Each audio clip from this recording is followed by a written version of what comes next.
Here's something you probably have not heard. Gun owners apparently are being targeted by the Bureau of Alcohol, Tobacco, and Firearms. A new report finds the Bureau is stockpiling gun owners' information against the law. So what does it all mean? Here to explain, we got Fox News senior judicial analyst, Judge Andrew Napolitano. All right, the intro says that it is against the law for the Bureau of Alcohol, Tobacco, and Firearms to be collecting this data. Why?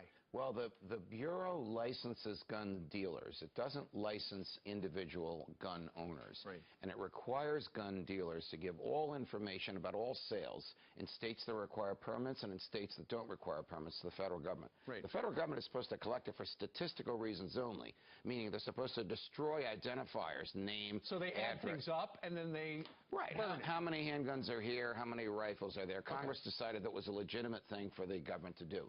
But Congress decided that since the states regulate guns, not the federal government would never be able to keep a list of every gun owner and every gun owned by that person. But they are, apparently. But they are. Congress decided that we might someday have an anti-gun president. When the Republicans came up with this about 15 or 20 years ago, the Democrats laughed at them. Look where we are now. So now we have a president who doesn't believe in the right to keep and bear arms. He might be succeeded by another president who doesn't believe in the right to keep and bear arms, who has a small army, the ATF, who knows where every gun is and who owns the guns and could harass or confiscate. And Congress legislated to stop that.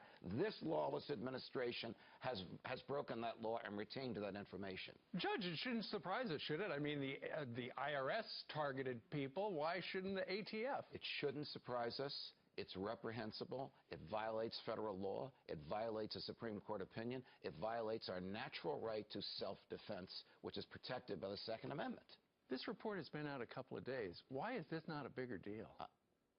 Because there are very few networks that are concerned about the right to keep and bear arms. I dare say nobody else is talking about this. Members of Congress should be up in arms. They wrote the law that the president and his people are defying. Okay, so there's this list somewhere in Washington, this illegal database. Right. You know, hasn't the Bureau of Alcohol, Tobacco, and Firearms been served now? We know you've got it. You got to get rid of it? I would hope so, but I think it would take probably someone like Congressman Jason Chaffetz, who runs a large committee that is on top of government access, oversight committee, to call these BATF people in front of them and say, what the heck are you doing with this list? Give it to us and we'll destroy it for you. Sure. What's your worry about the list?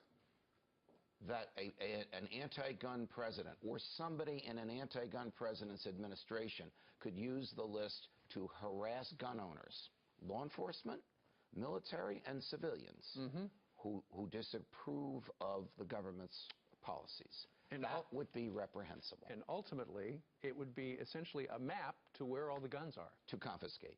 All right. Judge, thank you very much. You're welcome, Steve.